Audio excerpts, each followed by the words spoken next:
जनहित मीडिया में आप सभी लोगों का फिर से स्वागत है। अभी हमारे साथ में एक्सक्लूसिव इंटरव्यू देने के लिए तैयार है एक मुस्लिम समाज के जुझारू कार्यकर्ता के रूप में बहुत सारी चीज़ें ऐसे इन्होंने किए हुए जहाँ की नागपुर महानगर पालिका, जी हाँ, नागपुर महानगर पालिका वहाँ से भी इन्होंने चुनाव लड़े हुए है और बतौर कांग्रेस की टिकट पर वहां पे चुनाव लड़े और चुनाव लड़े ही नहीं बल्कि वहां पे जीते भी। और वही किस्मत आजमाने के लिए गोंदिया नगर परिषद चुनाव जो कि संभावित कांग्रेस की टिकट पर चुनाव गोंदिया में वार्ड क्रमांक 6 से लड़ रहे हैं। प्रभाग क्रमांक 6 से जी, तो जी, आपका ओबीसी समाज ओबीसी से ओबीसी तो आइए हमारा जो ओबीसी पुरुष जी जी जी चुनाव लड़ रहे हैं कांग्रेस की संभावित पार्टी के जो टिकट्स है उनके ऊपर। तो आइए हम लोग इनसे जानने की कोशिश कर रहे हैं कि अपने प्रभाग में ऐसे कौन सी चीजें हैं जो अभी तक आप लोगों ने नहीं देखे हैं, क्या करने की होड़ है, क्या सोच के आप प्रभाग क्रमांक 6 से चुनाव लड़ रहे हैं, पहले के मुकाबले और अभी के मुकाबले में क्या अंतर है? अभी ऐसा है कि नगर परिषद के चुनाव होने के बाद में जो ये कार्यकाल जो हुआ, जो काम नहीं हो पाए यानी चुनाव नहीं हो पाए, उसमें जो समय गया, तो ये समय में जो जन समस्याएं हैं लोगों की, वो जन समस्याओं को देखते हुए ये मुझे लगता है कि मौजूदा नगर सेवक और प्रशासन जो मिल करके काम करते हैं, वो काम हमारा गोंदिया में इन 4 सालों में पीछे हो गया। उसमें विकास के काम, डेवलपमेंट, बहुत सारी चीजें जो है वो रुक गई। नगर अभी गोंदिया नगर परिषद अंतर्गत जो नगर विकास के जो काम हैं, ऐसे आपके दिमाग में कोई चीजें आती होंगी नगर विकास के कामों के लिए, तो ऐसे कौन से काम होना बाकी है? अभी जैसा शहर के अंदर में जो है समस्या तो ऐसी है कि वार्ड से लेकर के पूरे शहर में ही समस्याओं का अंबार लगा हुआ है। समस्या दिखती है, जैसे कचरा नहीं उठना, समझे ना जी। और उसमें अपन किसी पे आरोप नहीं लगा सकते, कारण कि कोई वहां पे है ही नहीं देखने वाला। जिस शहर के अंदर में सभापति बैठा हो तो हम आम नागरिक जाके उनको बोलेंगे। अभी प्रशासक का राज चल रहा है। अब प्रशासक के राज में कैसा होता है, प्रशासक को वही मालूम होता है जो उनके प्रशासन वाले बताते हैं। लेकिन नगर सेवक जो संस्था है नगर सेवकों की, जब वो चुन के जाते हैं तो वो अपनी आवाज, जनता की आवाज को, अपनी आवाज हाउस में रखते हैं, प्रशासन को रखते हैं, सीओ साहब के पास रखते हैं और सभी संबंधित अधिकारियों के पास रखते हैं, जिससे वो समस्याएं जनता और प्रशासन के बीच की एक कड़ी होती है, जिसको हम पार्षद, नगर सेवक और काउंसिलर कहते हैं। तो वो 4 साल में जो कार्य नहीं हुए, वो कार्य को अच्छे से अच्छा कराने के लिए आज माननीय चुनाव आयुक्त साहब ने चुनाव की घोषणा की है, जिसका हम दिल से अभिनंदन करते हैं। और मुझे गोपाल दास जी अग्रवाल साहब की तरफ से आश्वासन मिला है कि आप कार्य करिए, हम आपके प्रतिवेदन के बारे में बिल्कुल सोच रहे हैं। और हो सकता है कि जैसा मैं 1992 से 97 तक नागपुर महानगर पालिका का नगर सेवक कांग्रेस पार्टी के पंजा निशान पे जीत के आया था, वैसा मेरा समाज जो यहाँ पे भी है वो बहुसंख्यक है। इस वार्ड के अंदर में हमारी जनसंख्या बहुत ज्यादा है और ओबीसी का मैं कैंडिडेट हूँ। तो मेरा समाज अगर मुझे यहाँ मदद करता है, हमारे मित्र समाज यहाँ दलित समाज वो मदद करते हैं, ओबीसी का समाज है वो अगर मदद करता है, और मैं यहाँ पंजा निशान पे अगर मुझे टिकट मिलती है, तो मेरी पूरी कोशिश रहेगी कि लोगों की जन समस्या छुड़ाने के लिए मैं फिर से एक बार नगर सेवक बनूं। और मैं नगर सेवक बनूंगा तो मेरे पास में जो मेरे जिंदगी का पुराना तजुर्बा है, जो मैं नगर सेवक था, तो नगर सेवक था ऐसा रातों रात टिकट मिली और मैं नगर सेवक बना था, ऐसा कुछ भी नहीं है। 92 में मुझे टिकट मिली, तो 92 के पहले मैं जो कार्य करता था जनता का, तो वो भी मैं नगर सेवक बन के ही करता था। लेकिन ऐसा था कि वो बिना पावर का था, बिना पद का था। और आज भी हम जो सामाजिक कार्य कर रहे हैं, हम ये बिना पावर के कर रहे हैं, लेकिन समाज से हम जुड़े हुए हैं। समाज से हम ऐसे जुड़े हुए हैं कि समाज का कोई भी काम रहा तो हम अग्रसर रूप लेके आगे जाके वो समाज की समस्याओं को छुड़ाने का आज भी हम मनोबल रखते हैं। और हमारे घर जो भी आता है अपनी समस्या लेके, तो हम उस समस्या को दूर करने का पूरा पूरा कार्य आज भी कर रहे हैं और आगे भी करते रहेंगे, चाहे हम जीत के आए या जीत के ना आए। हमारे वहां से जो समाज कार्य चालू है, हमारे समाज का और दूसरे समाज का, हम वो कार्य को एक इंसानियत की सही बात रखते हुए वो कार्य करने का हरदम हमने बेड़ा उठाया है। और मैं तो ये कहूंगा, जब तक इस दुनिया में मैं हूं, मेरी जब तक हयात है, जिंदगी है, मैं लोगों के कार्य करता ही रहूंगा। जी। तो आप ये रोड के बारे में क्या कहें? जैसे कि हम लोग प्रभाग में आते हैं या तो पूरे शहर की अगर मैं बात करूं, जी जी तो रोड में गड्ढे हैं या गड्ढे में रोड है, ये समझ में नहीं आ रही। इस पे आप क्या कहोगे? दरअसल क्या है कि जिन ठेकेदारों को ये काम मिला है रोडों को तोड़ करके उसके अंदर में गटर लाइन डालने का, इसमें क्या है कि जगह जगह गड्ढे हो जा रहे हैं, बीच में से वो गटर लाइन डाली जा रही है। तो ठेकेदार जो है वो ठेकेदार काम करता है, उसके मजदूर काम करते हैं, ठेकेदार तो वहां रहता नहीं है। एजेंसियों को काम दिया गया है, कोई एजेंसी गुजरात की है, कोई एजेंसी राजस्थान की है, उनके लोग आ रहे हैं और वो क्या कर रहे हैं कि गटर लाइन डालने के लिए बीच से रोड रास्ता तोड़ दे रहे हैं।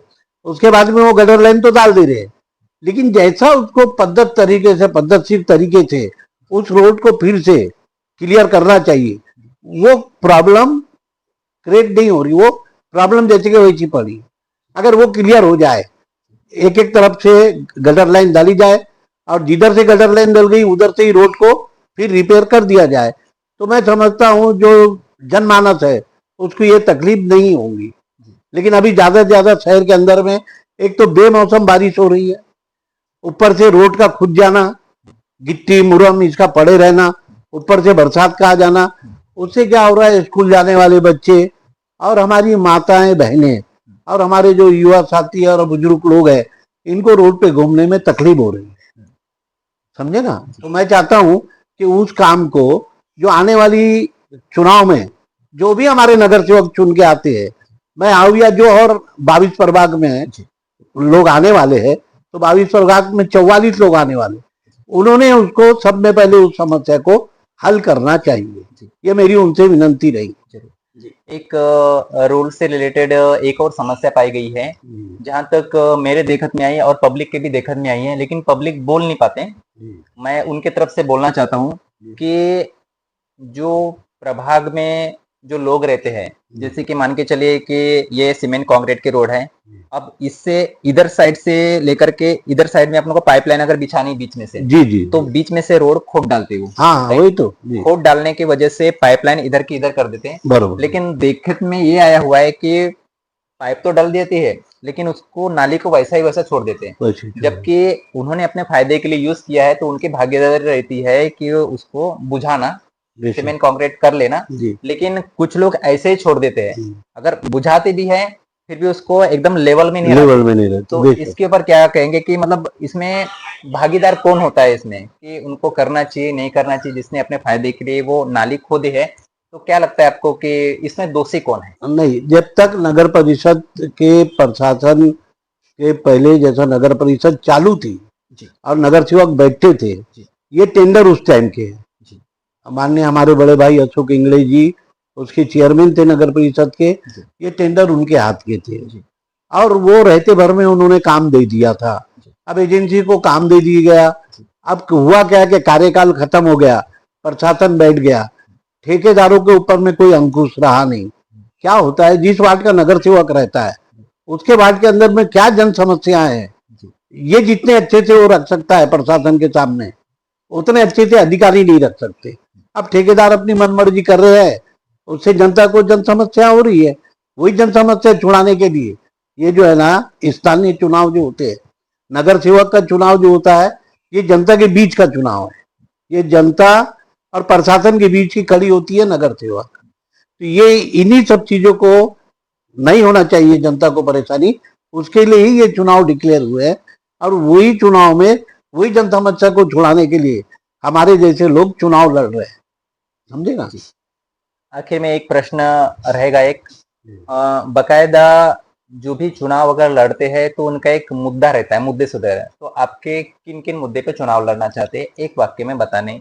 तो मेरा तो मुद्दा ऐसा है कि जो जन समस्या होती है, जैसे नगर सेवक का चुनाव जो होता है वो वार्ड की जन समस्याओं को लेकर के ही जनता सामने आती है। ज्यादा कुछ काम नहीं होता है, साफ सफाई का काम रहता है, बिजलियों के जो खंभों का काम रहता है, जो लाइट का काम रहता है वो काम रहता है, माताओं बहनाओं को राशन कार्ड बनाना है, उर्दा जो संजय निराधार योजना का है वो काम रहता है, पीछे की जो नालियां भर जाती है, नाली पे कचरा रहता है उसको उठाने का काम रहता है, और अनेक प्रकार से जो जनहित में जो आम पब्लिक को जो समस्याएं होती है उसको छुड़ाने का ही काम नगर सेवक करते हैं। और ये जवाबदारी नगर सेवक के ऊपर ज्यादा रहती है। ये जो है होता है, ये समस्याओं को छुड़ाने का काम नगर सेवक करता है। तो नगर सेवक के पास में जो कार्य ज्यादा से ज्यादा आता है वो जनता का और नगर सेवक का बड़ा करीब का रिश्ता होता है। वार्ड मेंबर का रिश्ता वो होता है एक परिवार की तरह। वार्ड मेंबर जो होता है ना, जो भी नगर सेवक होता है वो एक परिवार का एक सदस्य होता है। लोग अपनी जन समस्या को उसके घर पे जाकर के बताते हैं, फोन पे बताते हैं, किसी के माध्यम से बताते हैं, तो वो बताते इसलिए है कि भाई उनकी जो काम करने की शैली है ये हमारे परिवार का आदमी है, इसको हम बताएंगे तो ये आदमी हमारी जन समस्याओं को जल्दी छुड़ा के देगा। इसलिए जनता और नगर सेवक का जो रिश्ता होता है वो बहुत करीब का होता है, एक परिवार का होता है। पब्लिक और नगर सेवक ये एक सगे रिश्तेदार की तरह होते हैं।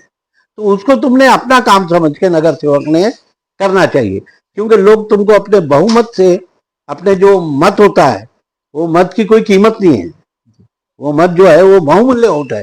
वो अपना बहुमूल्य वोट अपने घर से आके अपने काम पे नहीं जाता है, वो व्यक्ति धंधे पे नहीं जाता है, उस दिन की मजदूरी छोड़ देता है, लाइन में खड़े रहता है, धूप में खड़े रह करके, बरसात में खड़े रह के, ठंड में खड़े रह के वो नगर सेवक को वोट देता है। तो मैं समझता हूँ उस नगर सेवक की ये जवाबदारी है कि उसने 5 साल उनके वो मत का यानी मान रखना चाहिए, सम्मान करना चाहिए, और उनकी हर जन समस्या को, वो कोई भी हो, जीवन में बहुत सारी जन समस्या है, हॉस्पिटल की है, तहसील ऑफिस की है, नगर परिषद की है, कई जन समस्या है, बच्चों के एडमिशन की है, ऐसी जीवन में जो है तो समस्याएं लगी हुई है। उन सब समस्याओं को छुड़ाने का काम वो नगर सेवक ने अपने परिवार का समझ के करना चाहिए।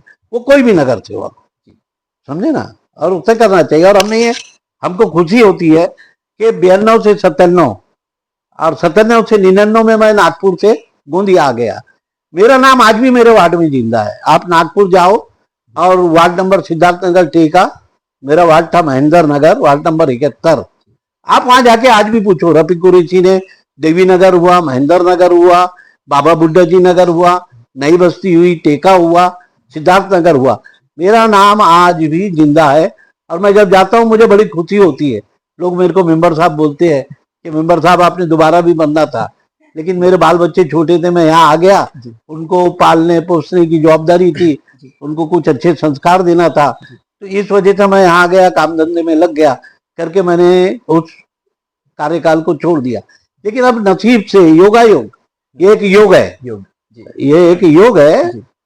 हम इस वार्ड के अंदर में हमारे नसीब से ये ओबीसी हुआ है, और ओबीसी में मैं, मेरे नसीब से मेरा और मेरे बच्चों का सर्टिफिकेट बना हुआ है करके हमने सोची कि हमने ये चुनाव को पार्टिसिपेट करना चाहिए। तो हमने अपना आवेदन कांग्रेस में डाला, कांग्रेस ने हमको बुलाया, भाई जी की तरफ से हमारे पूर्व आमदार, लोकप्रिय आमदार हमारे गोपाल दास जी अग्रवाल, उनके तरफ से मुझे बुलावा आया, उन्होंने बुलाया, मैं गया, बैठा, बातचीत हुई, बहुत पॉजिटिव बातचीत हुई। वो बोले जाइए मियाँ जी आप काम से लगिए, हम आपको फाइनल करेंगे। अब करना ये उनके ऊपर है, वो मालक है, यानी पार्टी के मेन है, पूर्व आमदार है, उनके हाथ में किसको देना किसको नहीं देना। अगर उनको लगता है कि मेरे से कोई अच्छा व्यक्ति है, मेरे समाज को लगता है कि ओबीसी में मेरे से कोई अच्छा व्यक्ति है, तो वो उसको लड़ा सकते हैं। और मुझे लगता है कि समाज को लगता है कि मैं उनकी सब समस्या छुड़ा करके दूंगा, तो उन्होंने मुझे वोट देना चाहिए।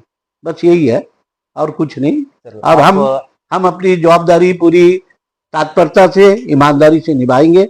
ये मैं आज इस इंटरव्यू के माध्यम से आपको, हमारे प्रभाग नंबर 6 की जनता को, हमारे पार्टी के नेताओं को ये दूंगा कि यहाँ जब मैं कांग्रेस से लड़ूंगा, अगर कांग्रेस के वोट हमको यहाँ जितने मिलेंगे आने वाले 5 साल में, उससे डबल वोट कांग्रेस के मैं इस वार्ड के अंदर में अपनी पार्टी को करके दूंगा। ये मेरा इस यानी इंटरव्यू के माध्यम से मेरा बोलना है और इसको आपने एक पत्थर की लकीर समझना चाहिए। जी जी जरूर। बहुत बहुत धन्यवाद। प्रभाग क्रमांक 6 के जो संभावित उम्मीदवार है, इन्होंने इतना एक्सक्लूसिव इंटरव्यू और इतना सटीक तरीके से इतने कम समय में इतनी ज्यादा बातें और एकदम अनुभवी वाले जो बातें हैं ये इन्होंने रखी। आपका हमारे चैनल्स में बहुत बहुत स्वागत है और आई होप कि जनता को आप आखिर में क्या संदेश देना चाहते हो? तो जनता के लिए क्या संदेश है आपके लिए? बस जनता ने ईमानदारी से हमारे को देखते हुए हमको चुन के लाना चाहिए और हमने ईमानदारी से उनका काम 5 साल में निस्वार्थ तरीके से करना चाहिए। मैं चाहता हूं कि जनता मुझ पे विश्वास करेंगी तो मैं जनता के विश्वास को कहीं पे भी कोई भी तरीके से तकलीफ नहीं पहुंचाऊंगा और मैं उनका काम करूंगा। ये मेरा जनता से वादा है। जी जी जी, बहुत बहुत धन्यवाद आपका। नमस्कार।